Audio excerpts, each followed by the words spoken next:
हिंदू बेटियों को टारगेट किया जा रहा है और जिस तरह की कहानी आ रही है वो बेहद शॉकिंग है। अगर 78 कंप्लेंट्स लड़कियों ने कर रखी थी एचआर को, तो एचआर की क्या भूमिका थी?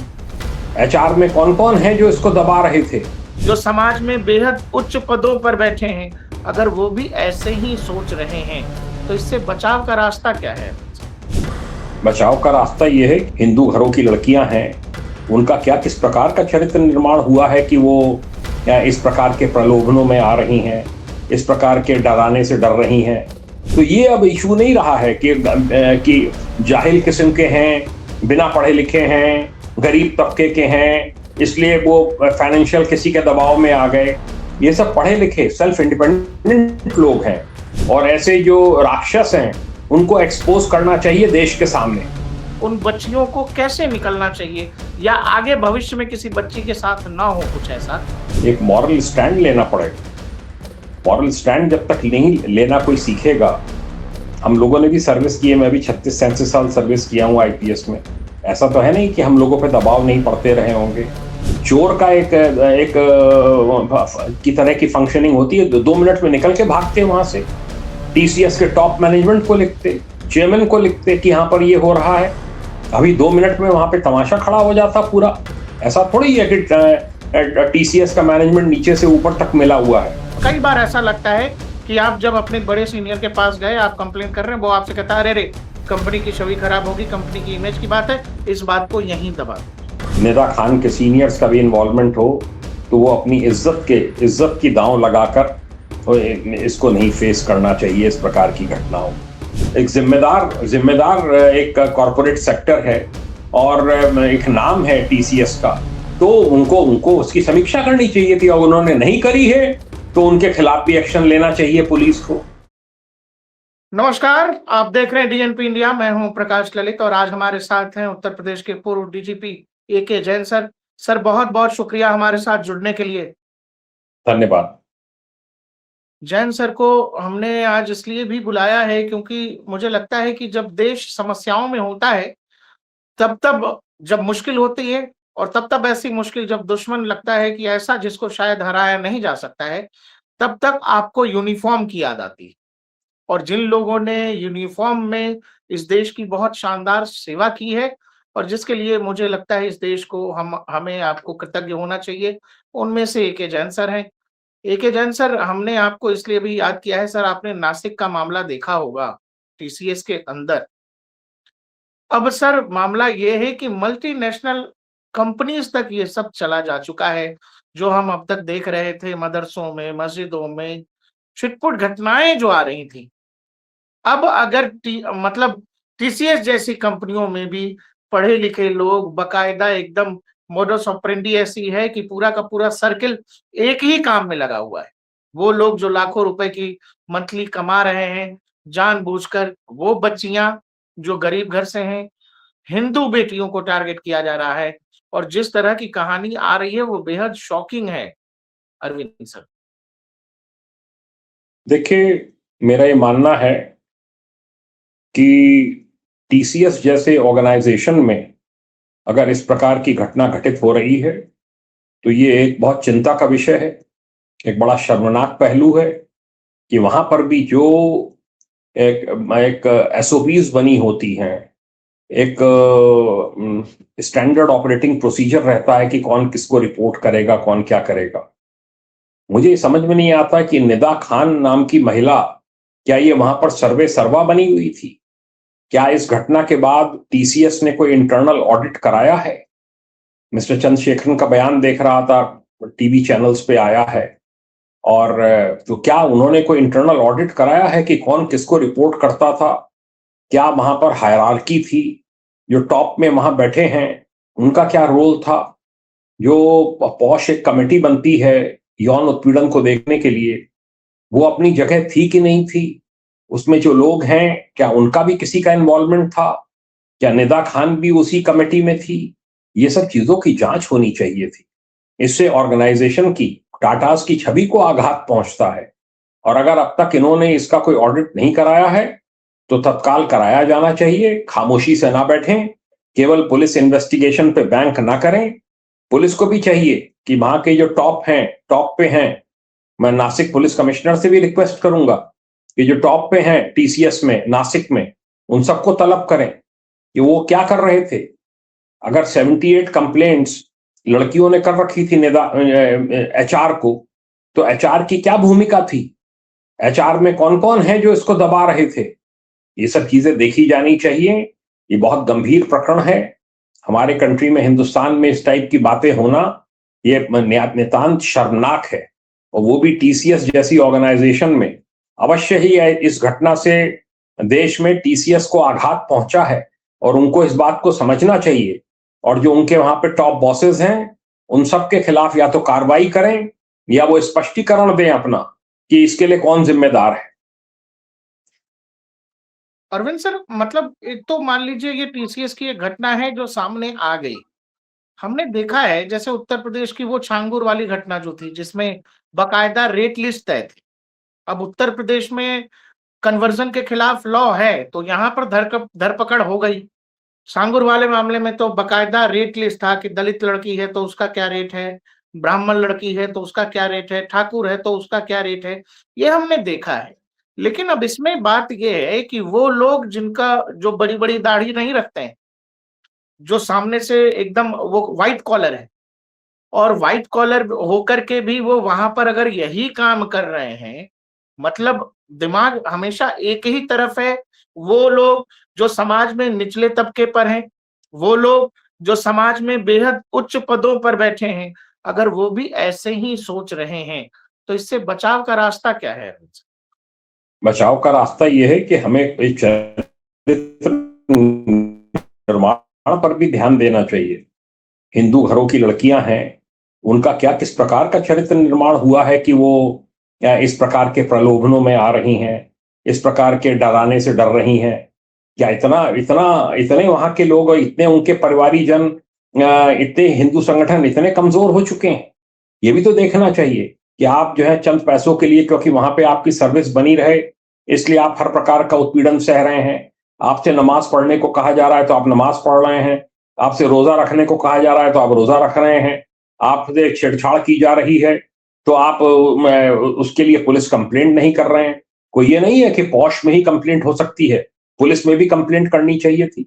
ये तो नासिक पुलिस ने स्वयं पहल करी है और वहां पर कुछ महिला कर्मियों को, पुलिस कर्मियों को लगाया, उन्होंने भी एविडेंस इकट्ठी करी और उसके बाद फिर ये कार्रवाई हुई है। पूरे देश में इस बात को लेकर सजगता होनी चाहिए कि और कहीं अन्यत्र तो इस प्रकार की घटनाएं नहीं हो रही हैं। हो सकता है कहीं और भी किसी ऑफिस में। ये कोई बात नहीं है ये कि आप ये समझ रहे हैं, तो एक एजेंडा है। इस एजेंडे के तहत ये कार्रवाइयां चल रही हैं। ये केजीएमयू का डॉक्टर इसमें इन्वॉल्व था, जो दिल्ली में ब्लास्ट हुआ, कितने डॉक्टर्स का उसमें इन्वॉल्वमेंट था। तो ये अब इशू नहीं रहा है कि जाहिल किस्म के हैं, बिना पढ़े लिखे हैं, गरीब तबके के हैं, इसलिए वो फाइनेंशियल किसी के दबाव में आ गए। ये सब पढ़े लिखे सेल्फ इंडिपेंडेंट लोग हैं, सब, उनको किसी की आवश्यकता नहीं है, वो बल्कि दूसरों को फाइनेंस कर सकते हैं, वो सब इसमें शामिल हैं। और एक इस प्रकार की एक ग्रूमिंग हो रही है कि जहां आप रहिए वहां पे आप जो है इस प्रकार की एक्टिविटीज को अंजाम दीजिए।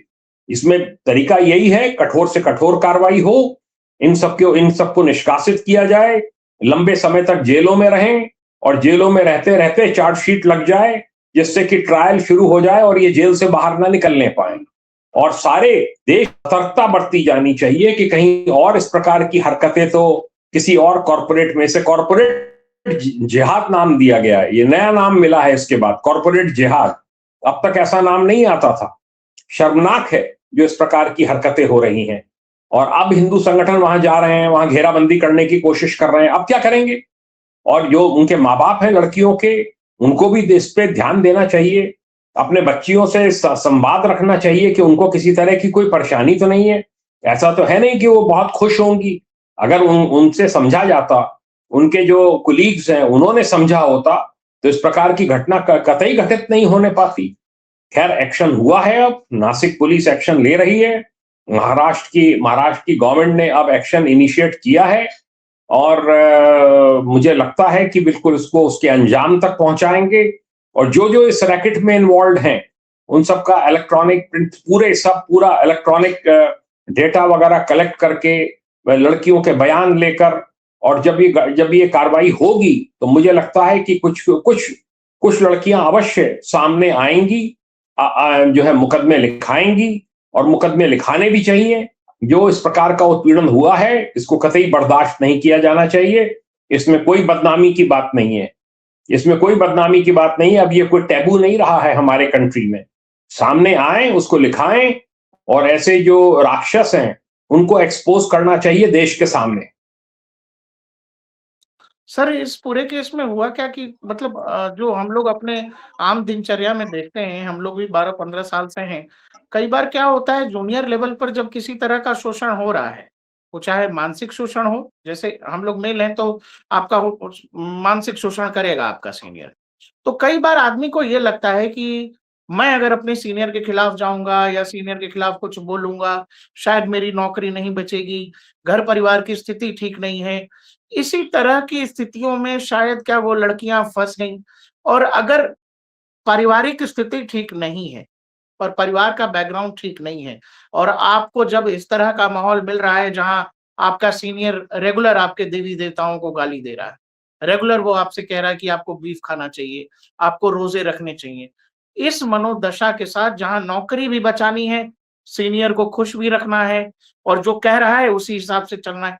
इसमें क्या ट्रैप हो जाती हैं, ब्रेन वॉश हो जाता है, या मैक्सिमम काम केवल डर की वजह से किया जाता है?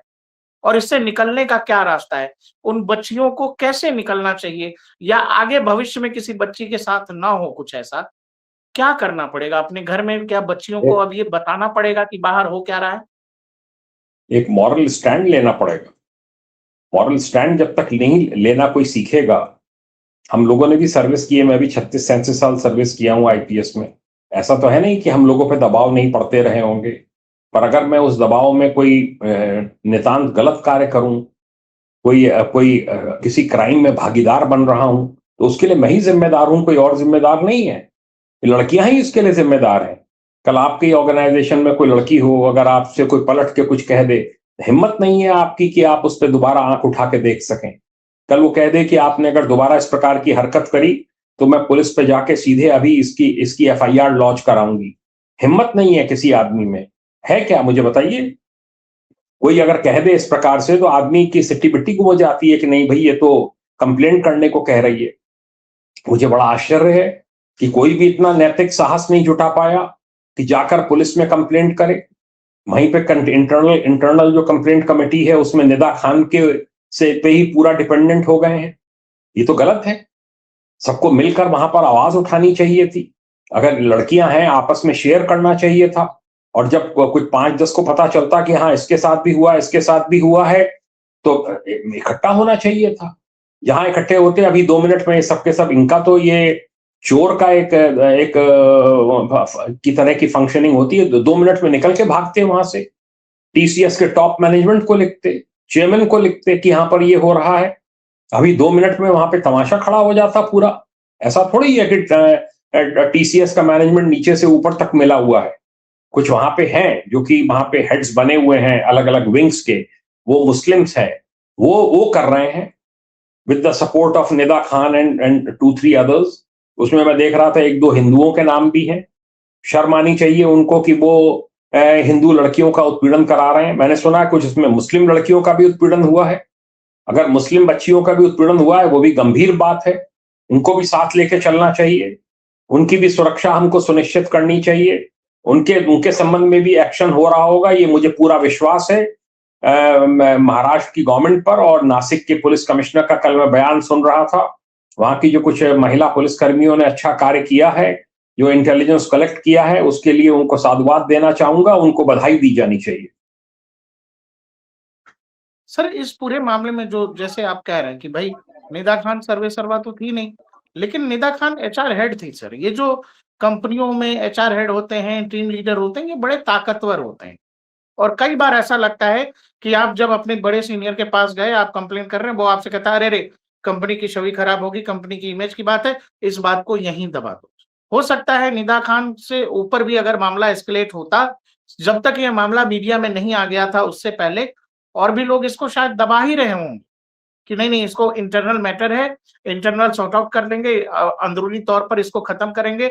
और यही कारण है कि इतने लंबे वक्त तक लड़कियां जो हैं ये सब झेलती रहीं।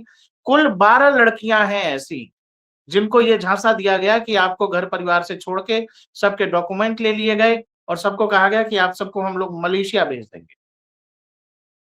देखिए, ये मेरा बड़ा स्पष्ट मत है, किसी का भी इन्वॉल्वमेंट हो, निदा खान के सीनियर्स का भी इन्वॉल्वमेंट हो, तो वो अपनी इज्जत की दांव लगाकर तो इसको नहीं फेस करना चाहिए। इस प्रकार की घटनाओं को शुरुआत में ही एक्सपोज कर दिया जाना चाहिए फौरन कि आप ऐसा ना करें, दोबारा आपने ऐसा किया तो इसके पुलिस में कंप्लेंट कर दी जाएगी। किसी में हिम्मत नहीं है कि कोई उनको निकाल सके, किसी में हिम्मत नहीं है उनके खिलाफ कोई विभागीय कार्रवाई कर सके। इसीलिए तो मैं कह रहा हूं कि जो निदा खान के ऊपर भी है, उन्होंने क्या मॉनिटरिंग करी थी कि निदा खान एचआर की भी तो मॉनिटरिंग होती है। एचआर मैनेजर के साथ भी बैठाकर पूरी समीक्षा की जाती है कि आपके पास कितनी कंप्लेंट्स आई, उनमें क्या क्या एक्शन हुआ, नहीं हुआ तो क्यों नहीं हुआ, वो सब पूरा मॉनिटर होना चाहिए था। उनके जो वहां के सीईओ होंगे, जो भी होंगे, नासिक टीसीएस के एक जिम्मेदार एक कॉर्पोरेट सेक्टर है और एक नाम है टीसीएस का, तो उनको उसकी समीक्षा करनी चाहिए थी। और उन्होंने नहीं करी है तो उनके खिलाफ भी एक्शन लेना चाहिए पुलिस को, उनको भी बेइज्जत किया जाना चाहिए, जिससे दूसरों को भी देश में सबक मिल सके कि ये नहीं है कि एचआर हेड के कंधे पर ही बंदूक रख के दागते रहेंगे कि साहब वो तो एचआर हेड का काम था, हमारा काम नहीं था। आपका क्या काम था भाई? आप भी मिलिए, मीटिंग करिए, कर्मचारियों से मिलिए, समझने की कोशिश करिए। पब्लिक की जो पल्स है, आपके कर्मचारियों की जो पल्स है, वो आपको समझ में आनी चाहिए कि उनके साथ क्या हो रहा है। Are they happy? कोई इस प्रकार की कोई गलत गतिविधियां तो नहीं हो रही हैं? अगर ये सतर्कता बढ़ती जाती तो इस प्रकार की हरकत ना होती। ये सभी कॉर्पोरेट्स को मैं कहना चाहूंगा पूरे देश में कि आप सिर्फ पैसा कमाने में ही ना लगे रहें, सिर्फ कॉन्ट्रैक्ट्स लेने में ही ना लगे रहें, अपने एम्प्लॉइज की सुरक्षा को भी ध्यान में रखें, अपनी एम्प्लॉइज की इज्जत को भी ध्यान में रखें। और अगर कहीं पर छोटी सी भी घटना होती है, तुरंत एक्शन ले लिया गया होता तो सब ठीक हो जाता। बिल्कुल, ये जितने भी इसके एक्यूज्ड हैं, इन सबकी जो इलीगल प्रॉपर्टीज एक्वायर की हैं, जो उन्होंने पूरा गोरख धंधा अपना चला रखा था, सबकी समीक्षा की जानी चाहिए। डीएम नासिक और उनकी टीम जो है रेवेन्यू की, सब पूरा इनको देखें और जो अवैध संपत्तियां बनाई हैं, इन्होंने गलत हरकतें की हैं, एक अंपायर खड़ा किया है, उस सबको ध्वस्त करें। सर, बहुत लंबा समय आपने पुलिस सेवा में दिया है। हम लोगों ने एक चीज गौर किया है, 2014 से पहले इस तरह के मामले नहीं आते थे सामने। क्या इस तरह के मामले नहीं थे, इसीलिए सामने नहीं आ रहे थे, या थे और उनको दबा दिया जा रहा था? 2014 के बाद चूंकि इस तरह की सरकार भी है देश में, इवन उत्तर प्रदेश में, जो इन चीजों पर बढ़ चढ़कर बात कर रही है और एक्शन ले रही है, क्या आपको ये लग रहा है कि लव जिहाद या ये जो कन्वर्जन है वो इस देश में इस बृहद तौर पर हो रहा है कि अब आपके कॉर्पोरेट हाउसेज में भी ये हो रहा है? क्या इसको देखिए, असल में समस्या मानी जानी चाहिए और इस पर अब खुलकर बात होनी चाहिए, देश की संसद में भी इस पर बात होनी चाहिए? दूसरा, कानूनी पक्ष के लिहाज से बताइए सर कि क्या हमारे देश में जो कन्वर्जन लॉज हैं वो सख्त हैं या उनमें इतने लूप होल्स हैं जिसका इस्तेमाल ये अपराधी किस्म के लोग कर रहे हैं? नहीं, लूप होल तो है ही, तभी तो anti conversion law state level पर अपने बन रहे हैं। इसीलिए तो यूपी में बनाया गया है, कई और स्टेट्स ने उसको फॉलो किया है। इसीलिए किया गया है कि कन्वर्जन में बहुत से लूप होल हैं, बड़े बड़े वकील खड़े कर लेते हैं, और जो अगर जितना जिसका बड़ा वकील है उतनी ही उसकी सुनवाई कोर्ट में होगी। ये सर्वविदित, चाहे वो कोई भी कोर्ट हो, ये सर्वविदित है। मेरिट के ऊपर नहीं हो रहा है, जो बड़े से बड़ा चेहरा वहां खड़ा कर दिया उसी के ऊपर जो है निर्भर कर रहा है, कौन कितनी मोटी फीस दे सकता है। तो ये तो एक रैकेट है जो चल रहा है हमारे देश में, ये सब जानते हैं इस बात को, कोई खुल के बहुत से लोग बोलते नहीं है। पर यह है कि ये ऐसा नहीं है कि 2014 के पहले ये नहीं था, या यूपी में 2017 में सरकार आई है उसके पहले यहां नहीं था। ये सब स्टेट्स में है, ये अब चीजें निकल निकल कर आ रही हैं, थोड़ी जागरूकता बढ़ रही है, लोग बाग जो हैं वो समझ रहे हैं इन सब चीजों को। बात तो बहुत दिनों चल रहा है, क्यों नहीं चल रहा है? बहुत सालों से मैं सुन रहा हूं जो लव जिहाद का, और यही होता था कि साहब लव जिहाद है, अच्छा साहब वो लड़की गई है, ठीक है साहब, उसको उसको उसको हम वो कोर्ट में पेश करा देंगे, कोर्ट में बयान उसका हो जाएगा, कोर्ट में जब वो उन्हीं के पक्ष के साथ जा रही है, उन्हीं के पक्ष में बयान दे देगी, बात खत्म हो गई, केस खत्म हो गया कि नहीं साहब वो तो लड़की उन्हीं के पक्ष में है, बस बात बात खत्म हो गई, बात आई गई हो गई। जब उसके साथ कोई घटना घटित होती है जब उसका उत्पीड़न शुरू होता है, जब उसके साथ मारपीट शुरू होती है, जब उसके साथ और 10 तरह के अत्याचार होते हैं, तब वो खुलती है, तब वो बताती है, तब तक बहुत लेट हो चुका होता है। अब कार्रवाइयां हो रही हैं, इसलिए आप देख रहे हैं कि ऐसे मामले निकलकर सामने आ रहे हैं। जो ये पीड़ित हैं, इनका भी मनोबल बढ़ रहा है। अगर एक छांगुर केस होता है तो 10 छांगुर केस उससे प्रिवेंट भी होते हैं, रुकते भी हैं, तो उसको खामोशी से स्वीकार नहीं करना चाहिए। ये बात जो है वो अब धीरे धीरे लोगों की समझ में आ रही है कि भाई ये एक रैकेट है और हम एक रैकेट में फंस रहे हैं। सर एक समस्या है देश में, वो हमारे पॉलिटिकल क्लास के तो साथ है ही, समाज के एक वर्ग के साथ भी है, वो ये कि जब आप इन चीजों पर बात करते हैं जैसे लव जिहाद या कन्वर्जन या जो धर्म परिवर्तन के झूठे ये मामले हैं जहां नाम बदलकर कोई आपका धर्म परिवर्तन करा ले रहा है, लोग ये कहते हैं कि ऐसी चीजें एग्जिस्ट नहीं करती, आप इस तरह की बातें क्यों करते हैं, समाज में विद्वेष फैलेगा, सांप्रदायिकता की भावना भड़केगी, ये सब कहा जा रहा है। कुछ लोग इसके एग्जिस्टेंस को ही नहीं मान रहे हैं कि ये एक समस्या है। दूसरा, जो उत्तर प्रदेश की पुलिस कर रही है पिछले कुछ सालों में, जो हमने शांगुर के मामले में देखा कि वो इमीडिएट एक्शन दिखा सर, पुलिस चार्जशीट दायर करेगी, न्यायालय में सुनवाई होगी, वो सालों साल चलता रहेगा। उससे पहले जो उत्तर प्रदेश का प्रशासन और यहाँ की पुलिस कर रही है, जो आंखों से दिखता है कि भाई ये आदमी फ्रॉड है, अपराधी है, उसका जो भी सल्तनत है, वो सल्तनत तो दिखेगा आंखों से बर्बाद होता हुआ, तबाह होता हुआ। ये इंस्टेंट जस्टिस जो है, जो हालांकि इस पर बहुत तरीके के सवाल भी लोग पूछते हैं कि क्या ये तरीका सही है या गलत है, बतौर इसके कि ये जो नासिक वाला मामला है, या नासिक से इतर और भी जगह होते होंगे, लोगों को जानकारी नहीं है। देखिए, कल भी मैं एक गेस्ट से बात कर रहा था, वो कह रहे थे कि देखिए इसका सही इलाज उत्तर प्रदेश की पुलिस ही कर सकती है। देखिए मैं इस मामले में बड़ा स्पष्ट कहना चाहूंगा कि पुलिस महकमा एक बहुत महत्वपूर्ण महकमा है। विभाग एक ही है, पर यह बहुत महत्वपूर्ण विभाग है। अगर पुलिस के लोग अपने दायित्वों का निर्वहन समय से करें, ईमानदारी से करें और दृढ़ता से करें, तो जो बहुत से अपराध समाज में घटित होने को होते हैं या हो रहे हैं, उन सब पे रोक लग सकती है। अभी भी डर है एंटी सोशल एलिमेंट्स में, क्रिमिनल एलिमेंट्स में पुलिस का, ऐसा नहीं है। और हमें सख्ती से काम करना चाहिए। हो सकता है किसी का ट्रांसफर हो जाए कोई राजनीतिक दबाव में, हो सकता है किसी का कोई जवाब तलब हो जाए, उसको उसको उसको हमें ये मानकर चलना चाहिए कि आज कल हमारे परिवार की बेटी के साथ भी ऐसी घटना हो सकती है, इसलिए हम मजबूती से इसमें कार्रवाई करेंगे।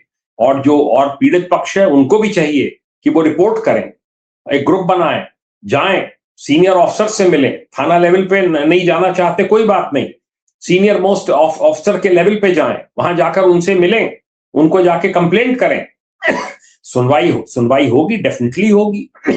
देखिए एक बात मैं आपको बता दूं, ये बहुत समय से होती आ रही हैं घटनाएं, और जो ये सो कॉल्ड हैं, जो सेक्युलर हैं, ये हिंदूज के ऐसा नहीं होता है, ये नहीं होता है, जब उनके घर पर गुजरती है तब वो निकल कर सामने आते हैं और बिलबिलाते हैं। तो मैं बड़ा स्पष्ट मेरा मानना है कि इन सब पे किसी ऐसे एलिमेंट्स पे हमको ध्यान नहीं देना चाहिए, हमको अपने कार्य पर ध्यान देना चाहिए, सख्ती से अपनी ड्यूटी को अंजाम दें और अपना ऐसे लोगों को, पीड़ित पक्ष को राहत पहुंचाएं। सर जैसे हम लोगों ने दिल्ली ब्लास्ट में देखा, आपने खुद भी जिक्र किया कि ये सब लोग शामिल थे, सब के सब पढ़े लिखे थे, डॉक्टर थे, उसमें महिलाएं भी शामिल हैं। एक महिला जो कई लोगों के साथ संबंध रख रही है, और वो सारे के सारे आतंकवादी यहाँ दिल्ली में बाकायदा विस्फोटक जुटाते हैं और उसके बाद ये सब किया जाता है। टीसीएस के अंदर पूरा ग्रुप है सर, 7-8 लड़के हैं और सब के सब सीनियर मोस्ट हैं। एचआर हेड में एक महिला है, वो रेगुलर बाकायदा उन लड़कियों के साथ जब मिलना-जुलना होता है या कैफेटेरिया या कैंटीन में बैठ रहे हैं, तो वो उनको उनके देवी-देवताओं के खिलाफ भड़काते हैं। इस्लाम में क्या-क्या अच्छी चीज़ें हैं, उन परंपराओं के बारे में बताते हैं, बीफ खाना सिखाते हैं। ये सब कुछ लगातार किया जा रहा है और इसमें वो 6 महीने, साल भर इतना समय दे रहे हैं। तो वहाँ जो लोग काम कर रहे हैं, उनको ये सब नहीं दिखता है सर। जो कलीग्स नहीं होंगे नहीं सब कि नहीं नहीं सब सब दिखता है, सब दिखता है। तभी तो मैं कह रहा हूं कि वहां के जो सीनियर मोस्ट हैं उनके खिलाफ भी एक्शन होना चाहिए। टीसीएस उनके खिलाफ एक्शन ले ना ले, नासिक पुलिस कमिश्नर को चाहिए कि टीम बनाए सीनियर ऑफिसर्स की और इन सबको तलब करें कि इतने सारे टीम लीडर्स एक साथ मुस्लिम मुस्लिम कैसे बन गए, कहां कहां से ये लाके आपने ज्वाइन करा दिया। तो ये जब पूछताछ होगी तो धीरे धीरे उनकी भी कलई खुलेगी और इससे एक थोड़ा डर का वातावरण बनेगा अन्य जगह भी, कि आप भी उससे अछूते नहीं रहेंगे जांच से। अवश्य जांच की जानी चाहिए। मैं वहां पर होता नासिक में, अवश्य जो भी इनके सीनियर मोस्ट हैं उनको बुलाकर तलब करके उनके बयान दर्ज कराए जाते कलमबंद। आप आइए, बयान दीजिए अपने कि आपने आपने इन सब चीजों को कैसे नजरअंदाज किया, इतने टीम लीडर्स मुस्लिम एक साथ कैसे हो गए, कहां कहां से इनको लाकर यहां पर इकट्ठा किया गया। ये सब चीजें जब होंगी, और एचआर, सबसे बड़ी बात तो जो मैं कमी इसमें देखता हूं, एचआर विंग की कोई मॉनिटरिंग नहीं थी। तो या तो निदा खान की मिलीभगत थी, ऊपर सीनियर्स की भी इसमें मिलीभगत थी, और अगर थी तो इसी के लिए बना है जो सेक्शंस बने हैं इंट्रीग वगैरह के, और साथ में ऐसी चीजों को बढ़ावा देने के, उसमें उनको रखा जाना चाहिए। जब एक्शन होगा तो आप देखिए सब हिल जाएगा पूरा, ऊपर से लेके नीचे तक टीसीएस। सर हमारे देश में बेटियों को लेकर हमेशा एक माता-पिता के मन में एक सुरक्षा का भाव रहता है कि बच्ची आ रही है, घर से बाहर जा रही है, काम करेगी, कैसे काम करेगी या किस तरह के लोगों के बीच रहती होगी। हमारे यहाँ तो बेटी पढ़ाओ, बेटी बढ़ाओ कह रहे हैं। बेटी बढ़ने के बाद इतनी बड़ी कंपनी में जाने के बाद भी अगर ये हो रहा है, आप उन माता-पिता से क्या कहना चाहेंगे कि उनको अपनी बच्चियों को क्या-क्या बताना है, क्या सिखाना है? अपनी बेटियों को, अपनी बहनों को हमें हमारे घर में क्या ऐसा बताना है कि जिससे वो इन चीज़ों, इस तरह की समस्याओं और जाल में फँसने से बचें? हमें हमें उनको धर्म का ज्ञान देना चाहिए। हम किस धर्म के हैं, कितना महान धर्म है, कितने महान उसके शास्त्र हैं, उनका ज्ञान देना चाहिए। हमें अपने जो पूर्वज हैं उनके संबंध में बताना चाहिए। हमारे जो गौरवशाली परंपराएं रही हैं, शिवाजी महाराज हैं, राणा सांगा हैं और सब हैं, इनके संबंध में ज्ञान देना चाहिए। मैं तो अब तो बहुत जगह लड़कियों को जो है कराटे और बहुत सी चीजें, अनआर्म्ड कॉम्बैट, यूएसी वगैरह सिखाया जाता है। इसका प्रशिक्षण दिलवाएं, उनको बताएं कि आपको किसी से कोई दबना नहीं है, डरना नहीं है। ये दिया जाना चाहिए। अब आज के समय में हो क्या रहा है, माँ भी नौकरी कर रही है, बाप भी नौकरी कर रहा है, उनको फुर्सत ही नहीं है कि उनकी लड़की कहाँ है, कितने बजे गई, कितने बजे आई, किससे मिली, क्या उसको कोई परेशानी है, उसको लेके बैठे, उसकी उसकी समस्याओं को जाने, उसके साथ प्रेम से बात करें, उसको उसको एक सहारा दें कि हम आपके साथ हैं, कोई अगर बात है तो बताइए। ये करें, ये पेरेंट्स का दायित्व है। जब जब बच्चे हमने पैदा किए हैं तो हमारा पूरा दायित्व है कि हम जो है उनकी जो परेशानियां हैं उनको अपनी परेशानी समझ के हम चलें और उनको सहारा दें, और जहां उनको हमारी आवश्यकता हो हम उनके साथ खड़े रहें। ये नहीं है कि आप भी कमाने में लगे हैं, माँ भी कमाने में लगी है, घर पे आए तो मोबाइल में जुट गए, इधर उधर सोशलाइजिंग में जुट गए, बच्चों पे आपका कोई ध्यान ही नहीं है। बच्चों पे ध्यान दीजिए, क्यों नहीं ध्यान देंगे, हम लोग भी ध्यान देते हैं। मेरे दोनों बच्चे मैरिड हैं, मैं एक एक चीज, मैं मेरी वाइफ पूरा देखते हैं, समझते हैं कहाँ क्या दिक्कत हो रही है, कहाँ क्या बात हो रही है, लगातार टच में रहते हैं। बहुत बहुत शुक्रिया अरविंद सर हमारे साथ जुड़ने के लिए। आपने जो थैंक यू। बताया है, मुझे लगता है हर माता पिता को ये सुनना चाहिए और हर बच्ची जो नौकरी कर रही है, जो स्कूल कॉलेजों में पढ़ रही है, उसके लिए ये बेहद जरूरी इंटरव्यू। सर बहुत बहुत शुक्रिया हमारे साथ जुड़ने के लिए। धन्यवाद सर, जय हिंद। धन्यवाद धन्यवाद।